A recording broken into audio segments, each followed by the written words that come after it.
It was fun for me to come back to the building to see all the Christmas decorations, because I'm one that personally really enjoys Christmas, and even for the if I'm going to go here, I even enjoy the non-sacred parts of Christmas. Like the decorations and the food and all that comes with the festivities. And I come by it honestly. My mom is one that was like diehard Christmas decorator, where no exaggeration. When I was growing up, she had a Christmas tree in every single room in the house. No exaggeration. We were just there for Thanksgiving, and for the grandkids, she again had a Christmas tree in every single room of the house. By extension, I'm one. So everybody that was judging me here about a month ago when I was setting up my Christmas tree in early November, we have a rule in our house, and that's the first snow of November means you can put up your Christmas tree. So I come by it honest, we're just one that likes to Christmas decorate. I like the different images of the season. So the question I want to start with is, when you think of Christmas, what images come to your mind? What do you think of? Here's a few prompts. Maybe for you think of the fireplace, being warm by the fire with the Christmas tree sitting there. It's kind of that romanticized picture. Maybe when you think of Christmas, you think of a white Christmas. While you all had a white Thanksgiving, we ate our Thanksgiving meal outside in southern Missouri last week, so you're welcome. But I also really like the white Christmas. I'm also okay with the white Thanksgiving. Or maybe for you think of Christmas cookies, Christmas food. Those are the holy moments part of Christmas, of course. Or maybe you just simply think of a nativity scene. We had to keep the sacred within it, of course. Maybe for you think of just the gifts and all that comes with that. Or like me, the lights. If I could have a house like that, I would, but I don't really want to sell a car or a kid to get it. Or maybe you think of all the hustle and bustle of the shopping. With that, of course, comes the stress. I don't know what you think of when you think of the Christmas season, but for some of you, this is what you feel like on the inside. For some of you, it's, and I can relate to this, it wasn't that many years ago. I've got a broken family, and so there's multiple grandparents, and when we had the first grandkid, the stress went through the roof because everybody wants to see the grandkids and wants you there for family gatherings, and just the stress of that. And then it came the different Christmas parties and the different gifts you have to buy, and all that came into play began to taint my picture of what I thought of Christmas. Or maybe for some of you, when you think of Christmas, it's lonely. Maybe you find yourself, you come home and it's a dark house. You don't have anybody to spend it with. That when you come to a holiday season, you're simply lonely. Or for maybe some of you, and I know this is prevalent even within our congregation, especially within our congregation this season, is that when you gather around the dinner table, there's an empty chair. There was somebody that used to sit there. They're not there anymore. And all of a sudden, when we just think about it a little bit, we realize that this season that is so often stereotyped as joyful, happy, time of warmth, time of light, becomes a time of darkness.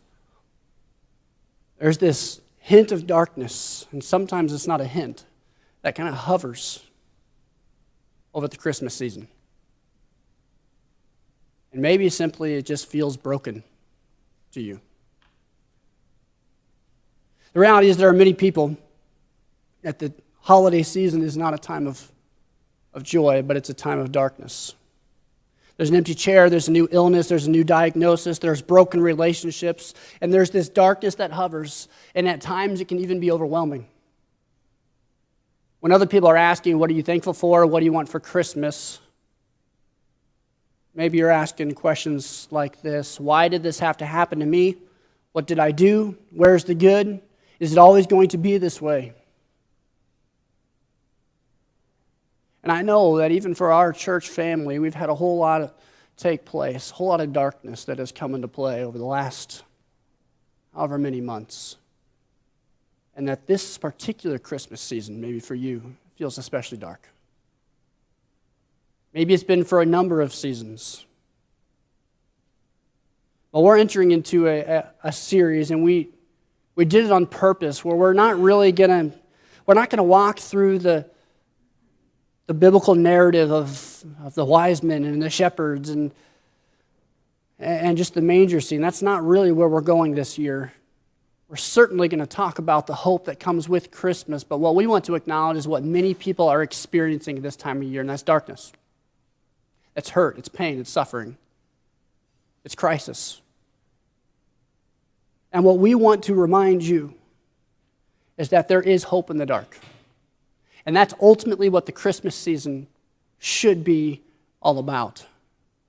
The purpose of the series is to acknowledge the darkness. If I can just be perfectly honest, today we're going to kind of sit in the dark. There's no way to, if we're to stay true to the text, there's no way to make it a sitcom sermon. This series, Hope in the Dark, we kind of took it and adapted it from Craig Rochelle's book titled Hope in the Dark, which comes out of darkness in his own life and darkness of other people that he had walked with. But the book is rooted in the book of Habakkuk. Now, if we can just laugh here for just a second, Habakkuk is a minor prophet. And I looked it up. I was trying to find out from Hebrew scholars, how do you actually pronounce Habakkuk? Here's the answer. However you want to say it confident. As long as it sounds good, you're good. Some people say Habakkuk, some people say Habakkuk. I'm going to say Habakkuk throughout the sermon probably. I don't even remember which way I said it first service, but doesn't matter. You know who I'm talking about. But Habakkuk chapter 1, he asks some huge questions. And it's questions that we still ask today. For what this prophet does for us is he gives us, he doesn't only give us somebody that we can very closely relate to, he gives us an example of how it is that we can walk through the dark. We don't know much about him. We don't really know a whole lot about the background other than what comes from the book itself. What we do know is that he wrote this down. He wrote this book in a time where violence, evil, wickedness, it was prevalent within the land of the people of God, the land of Judah. Israel had split. Israel's gone.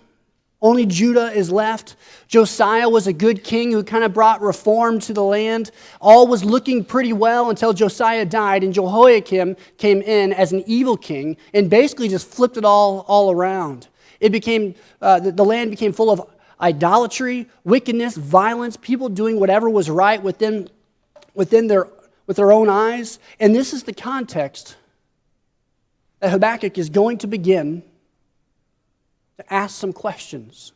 And they're questions that we still have. He wrote this 600 BC, 600 years before, over 600 years before the birth of Christ. He's asking questions that we still ask today. Now, normally a prophet is somebody that brings a message from God to the people. Habakkuk's a little bit unique. And what he does is he actually brings the people to God. He functions a little more like a mediator. Now, certainly he does take a message to the people. But most of the time within this book, he is bringing the people and he's bringing some big questions to God. And it's no accident that the name Habakkuk means two things. There's two ideas tied within the Hebrew of the name. It's the idea of wrestling, struggle, wrestling. And second, it's embrace, to embrace God. And that's the theme that you see all the way throughout this book. And we're going to look, as we go through this series, we're going to look at one chapter at a time. But what we need to note for today is that as we go throughout the series, we're going to be able to relate to him, and we're going to see an example from him at the end. The book starts with the prophet and an argument with God, and it ends and it leads to worship of God. This sets the context. For as we read, I heard from somebody that was in the first service that said, man, I read this text ahead of time, and I didn't know what he was talking about, which is oftentimes the case. Which is often the case with minor prophets. They can be difficult to understand if you don't know the context. So understand that there's no level of justice within the land. There is violence and evil throughout this whole area in which Habakkuk is writing. So here's the text, the first 13 verses. This is the message that the prophet Habakkuk received in a vision. How long, O Lord, must I call for help? But you do not listen. Violence is everywhere, I cry, but you do not come to save. Must I forever see these evil deeds? Why must I watch all this misery wherever I look? I see destruction and violence.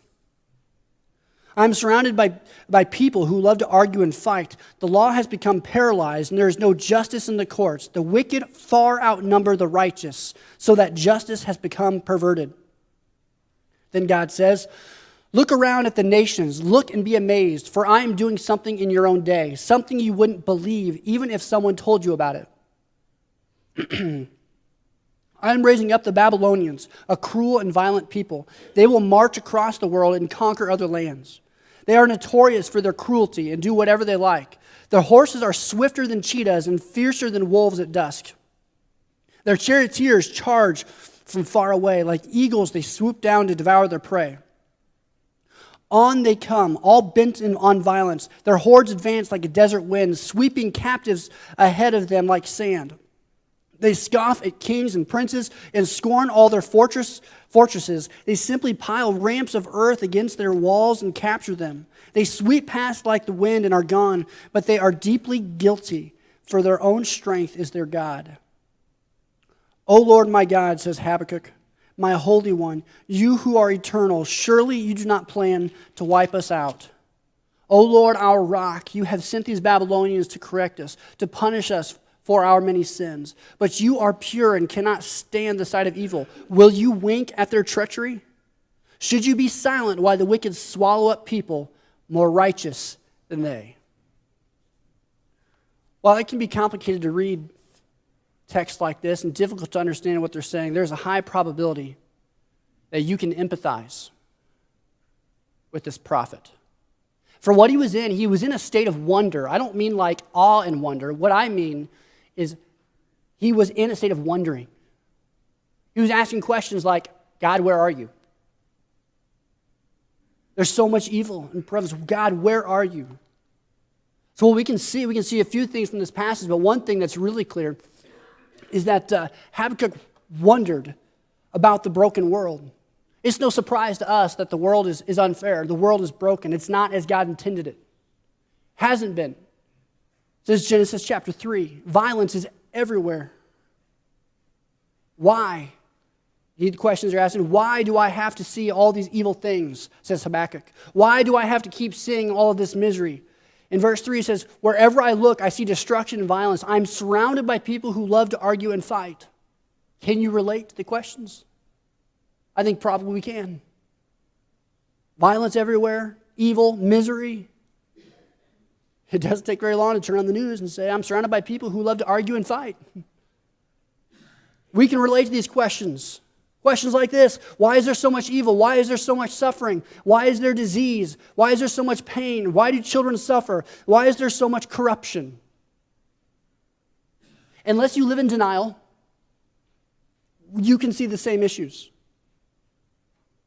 But the questions don't just stay there. The questions don't just stay with the observations of violence. But the questions, our questions and Habakkuk's questions, take it a step further. The questions go from, do you see all of this, to, God, do you see all this, and why don't you do something about it? The wonder takes another step. The questions take a step further. He wondered about God's involvement in the broken world. God, can't you see this broken world? Can't you see the evil? Can't you see the pain? Can't you see the hurt? And if you do, why aren't you doing something about it? That's exactly what Habakkuk says in verses 2 and 3. Especially verse 2. He says, how long, O Lord, must I call for help, but you do not listen? And then he says, violence is everywhere, I cry, but you do not come to save. Must I forever see these evil deeds? Why must I watch all this in misery? Wherever I look, I see destruction and violence. I'm surrounded by people who love to argue and fight. God, I cry out to you, but you don't listen. See, what I want us to catch here is Habakkuk is not like a social media blogger who just wants to disprove God and is angry all the time. That is not what Habakkuk is. But everything he says is rooted in a statement of faith. That's the embrace part. He's not an angry skeptic. His statements are genuine and sincere questions. He is asking, God, I know you can do something, but why aren't you? God, I know you're capable, but why are you sitting on your hands? Habakkuk has been praying, perhaps even for years, in the midst of the mess that he was in the midst of the violence, in the midst of the evil, in the midst of the wickedness. And it just seemed like after he would pray and he would pray and he'd pray that the heavens were simply silent. They didn't have anything to say back. They didn't have any response. And the questions go further. God, how can I just ignore? How can you, God, ignore this injustice? Why does God allow these wicked people to prosper? How long is this going to go on? But God gives a response. And as is often the case, and always the case, God has been working all along. It's just not even close. It's not even close to the way that Habakkuk would have thought God was working. It was not at all what God was expecting. See, how God responds to this cry is he says, no, I'm doing something about it. I'm doing something about the injustice. But what I'm doing is I'm going to your enemies, the Babylonians, and I'm raising them up, and they're going to come in and they're going to bring justice to you, God's people. So in other words, what God is saying is I'm going to use the less righteous to punish the more righteous. I'm going to use those who are further from God to punish the people of God. And Habakkuk is baffled. His questions go on. His questions continue to probe even further. And in verses 12 and 13, he says, O Lord my God, my Holy One, you who are eternal, surely you do not plan to wipe us out, which, by the way, he doesn't. O Lord, our rock, you have sent these Babylonians to correct us, to punish us for our many sins. But you are pure and cannot stand the sight of evil. That's kind of a sarcastic tone here. And then he says, will you wink at their treachery? Should you be silent while the wicked swallow up the people more righteous than they? See, we oftentimes want God to do something, but we have our idea as to what that's supposed to look like. We oftentimes want God to bring justice, but we want him to bring justice the way that we think it should happen. This wasn't at all what Habakkuk would have expected. This wasn't what he would have hoped for, but we have to remember in moments like these that when God isn't functioning or God isn't doing something that we would expect, that he is perfect and holy, and he has a divine perspective. We have a limited and earthly perspective. God's ways are higher than our ways. His thoughts are higher than our thoughts. And we can trust that he is good. Now, if you're one that is in this season of darkness, I know that doesn't alleviate the pain. But it gives us something to hang on to. Craig Rochelle, in his book, he says this. He says, as we grow to trust God, we have to recognize what I consider, what Craig considers, to be some of the fundamentals of growing in Christian faith. What are the fundamentals? Awe, respect, and reverence. Appreciation for God being God. Acceptance of our limitations as human beings. We can't know everything or see into other people's hearts. We can't know all that has come before in the history of the world, and we sure can't see ahead to how it will unfold. But God can. See, life can seem unfair, and life often is unfair because the world is broken. The world is sinful. The world is rebellious. But it's in these moments, it's within that darkness that hope enters. Because in the background, whether we understand or whether we can see it or whether we feel it or not, God is at work. And just, I want to make kind of a caveat, a side statement here. Is that while God is always at work, God doesn't cause evil.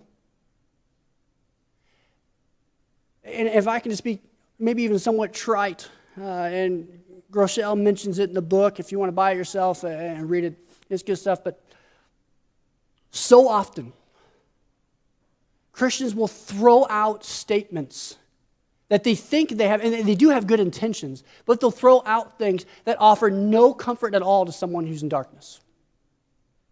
Things like in the midst of tragedy, oftentimes in the midst of death, people say, well, God had a plan. Hogwash. We have to stop saying God had a plan in the face of death. Yeah, God did have a plan in the face of death. It was to send his son to redeem it, not to contribute to it.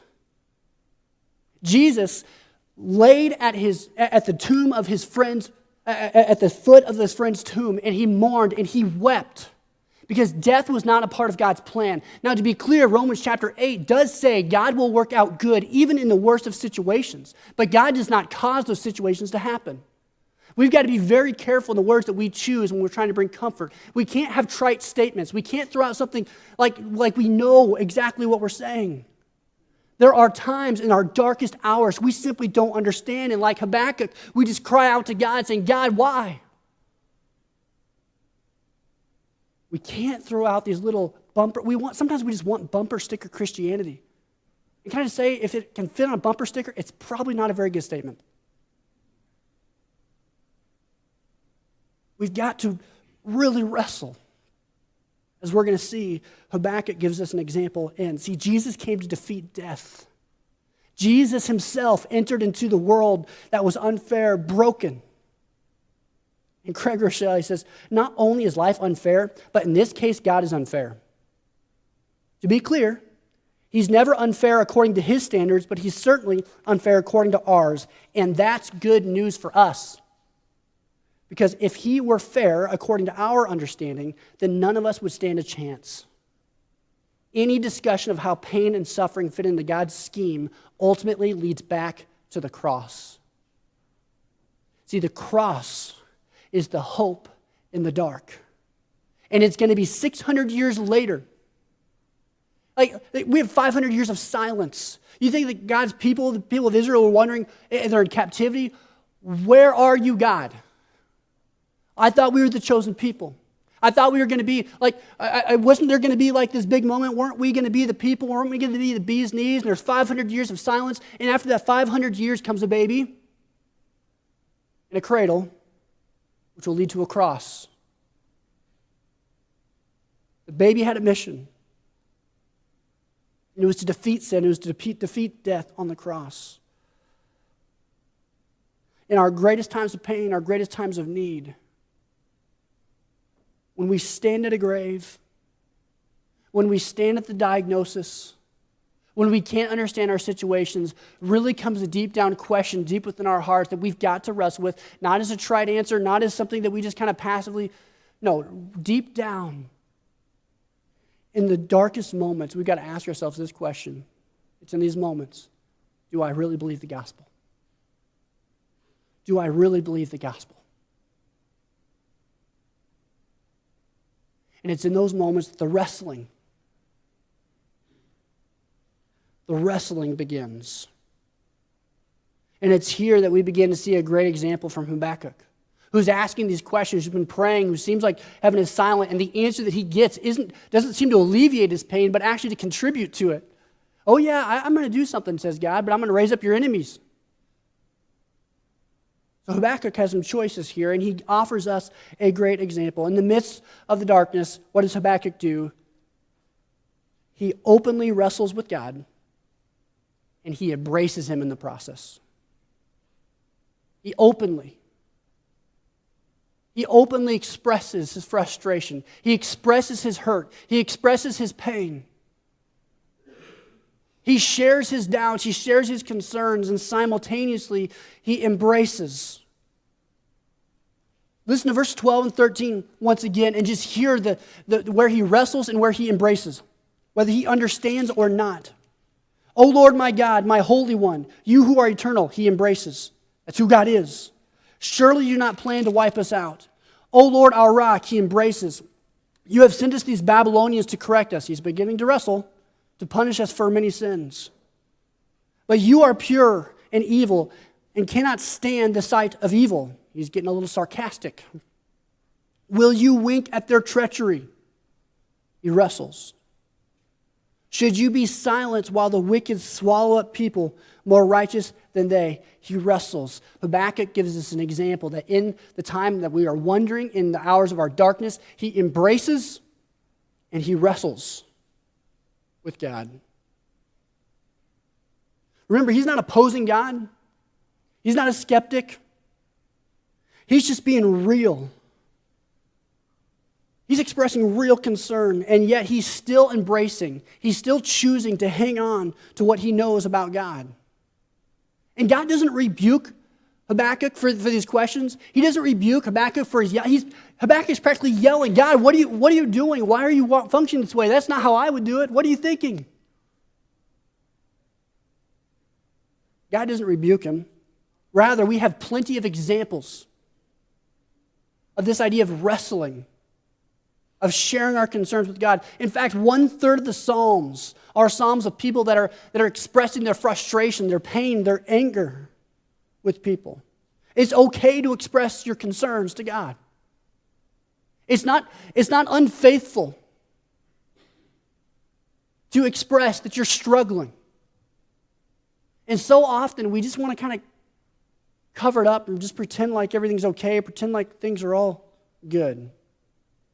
There's no need for us to pretend like we have everything figured out.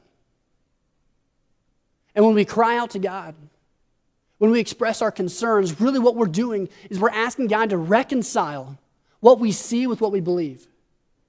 We're asking God to reconcile. God, would you help me to see what I know to be true? Because when we wrestle, we're experiencing or we're seeing something that makes us doubt what it is that we truly believe. But what we have to do in those moments is hang on to what we believe and to begin to wrestle with God through it. The problem is sometimes we think sometimes we think of two choices in those moments. We have more than two choices. Let me show you what I mean. I know not everybody can probably see this, but it's the best I can do, and I'm unapologetically 100% stole this from Craig Rochelle, but I found it quite helpful. So we begin our life, and we begin on this journey where we're kind of on this pursuit of God, and at some point, and this is a repeated process, by the way, at some point we hit that mountaintop experience. Well, many of us have had that mountaintop experience.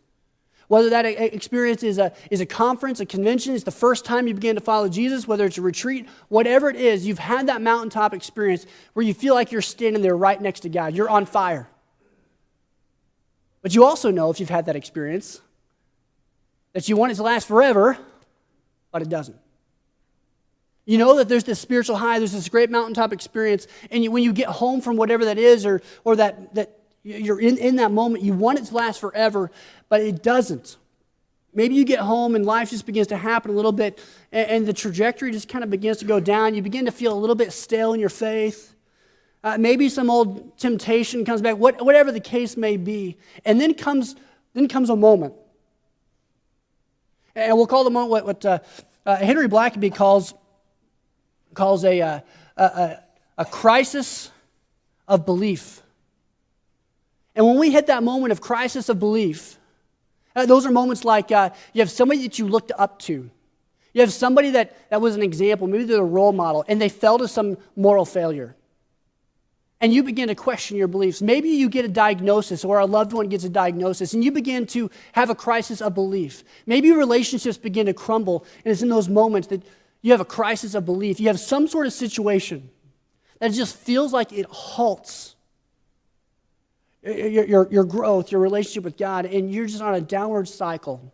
And when we have a crisis of belief, we typically think that we have two choices in those moments. The first choice is sometimes what we think is the right choice, and that's to like Band-Aid it. It's to pretend like, okay, I know I'm here, but I'm going to pretend like I'm still up here. I'm just going to pretend like everything's okay. It's all good. I'm just going to put on the face, and eventually maybe it'll just go away. It'll get better. And we just kind of pretend. We pretend it away. And we kind of get fake. What does that do? If you've ever been there, it burns you up. And eventually you'll start dwindling out the back door. Eventually you get real stale. And just like the parable of the sower, you begin to burn up. Because when you have that crisis belief, if you're trying to fake it, you're not really growing. You're not really striving. Or the other option that we think that we have.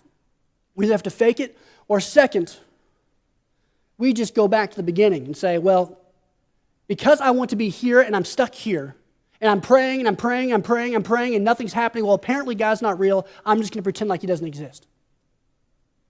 I'm just going to choose that he doesn't exist, and we'll just go back to the beginning. The problem is there's not two choices. There's three. And I'm not saying it's the easy one. I'm not saying it's a piece of cake. I am saying that in the end, it's far better than either one of these other two options. Because one of them leads to growth. The other two lead to death.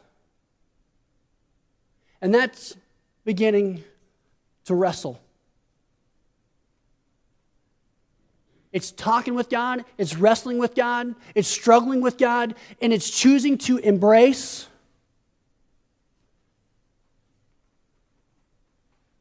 the truths that you know about God.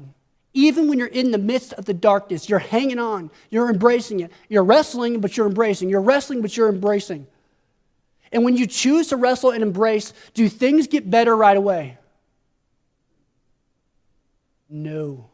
In fact, they could get quite a bit worse. They could continue to hurt as you wrestle and as you embrace. This could be years. This isn't going to happen overnight. But as you wrestle and as you embrace and you wrestle and embrace, James chapter 1, verses 2 through 4 come alive in your life.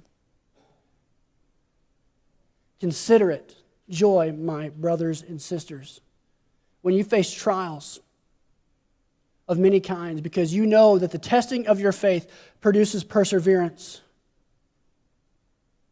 Let perseverance finish its work.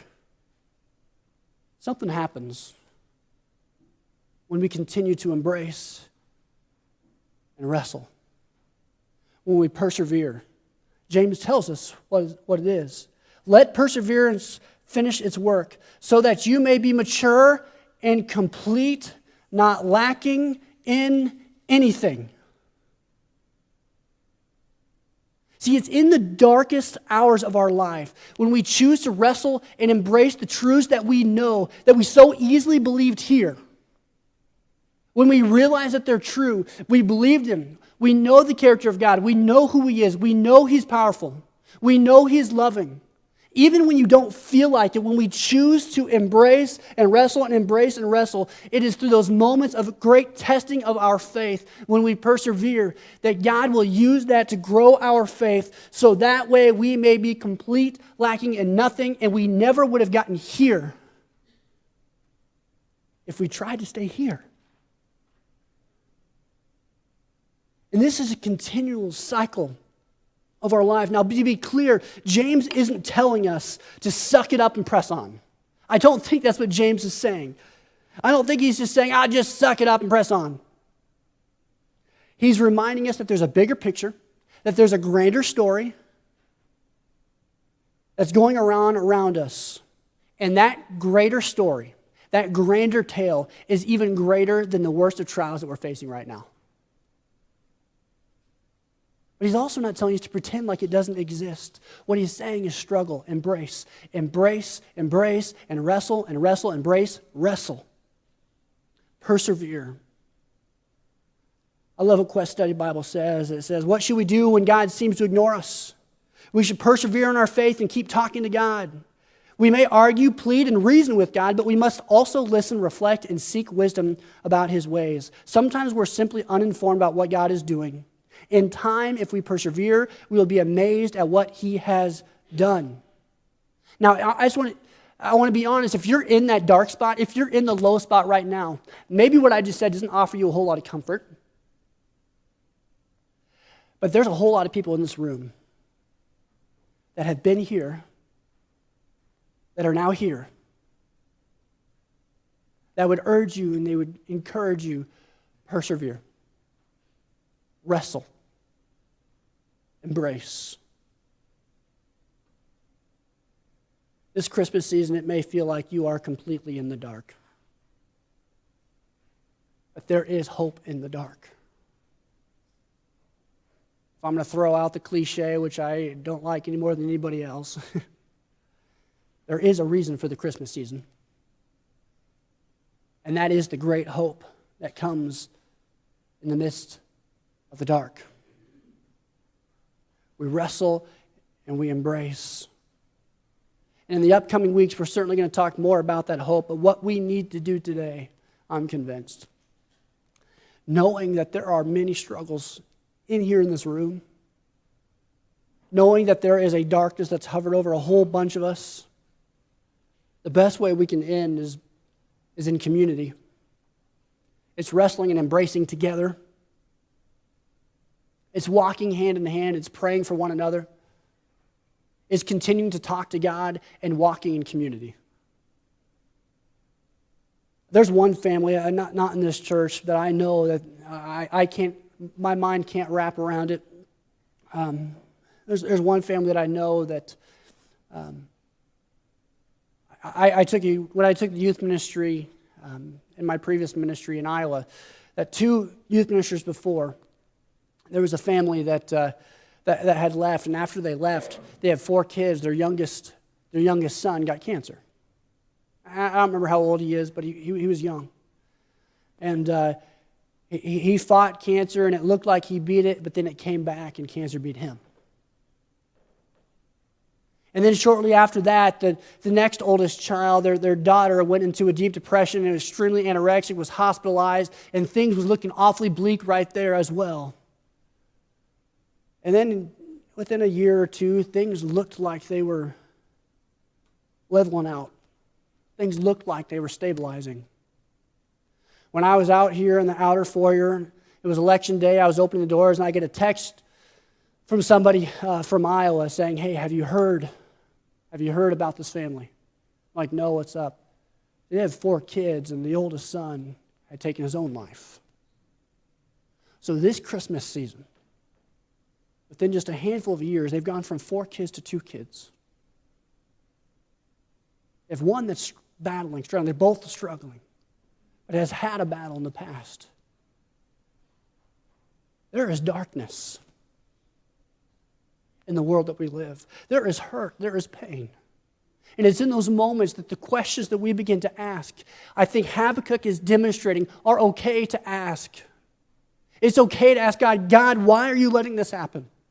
Why has this happened to me?"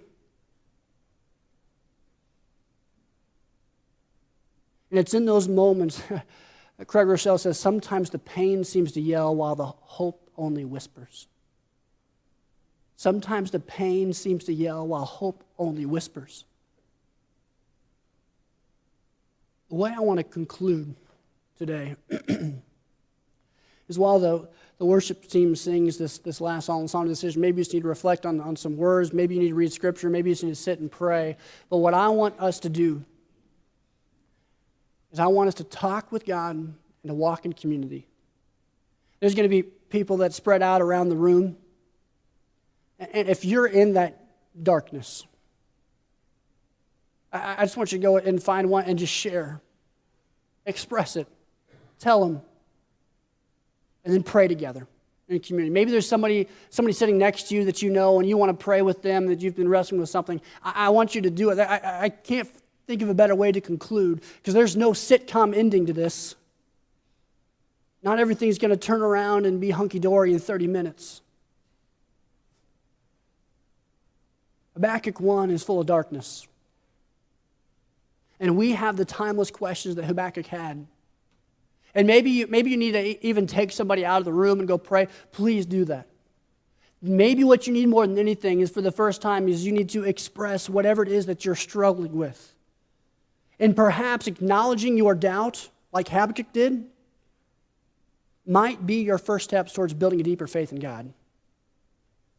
See, one of the most dangerous things that we're finding when youth graduate from high school and go to college is not their doubt, it's their unexpressed doubt.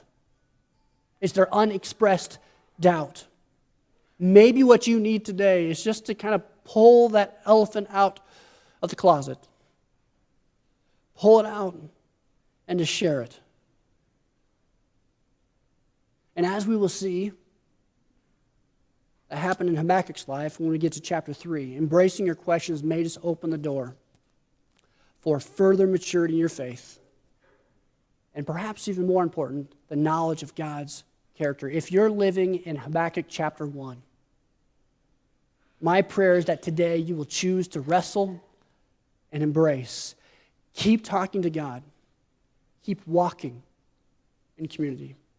I'm going to pray, and as the worship team plays the song, if you just need to pray with somebody, please take the time to do that. Talk with God. Walk in community. Let's pray.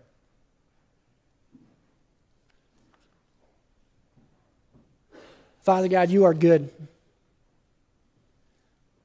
Even when we can't feel it, even if we can't see it, God, we know that you are trustworthy and true. God, I just pray that you would, or anybody that's walking through that dark hour, for anybody that's in that dark season, maybe they've even been it for years. Maybe they're just stepping into it. God, that you would give, my courage for them is that you would give them the courage to wrestle and to embrace. God, they know the truth. They know who you are. And help them to hang on to the hope, even within the darkness. God, give us understanding where we don't have understanding. God, give us contentment where we need contentment. Give us joy where we need joy. God, I pray that you give peace that surpasses all understanding. God, I pray that you work in us and through us as a church family. As there's losses that we mourn, as there's hurts that we share. Help us together to embrace you and to walk in community. God, I pray all this in your Son's name. Amen.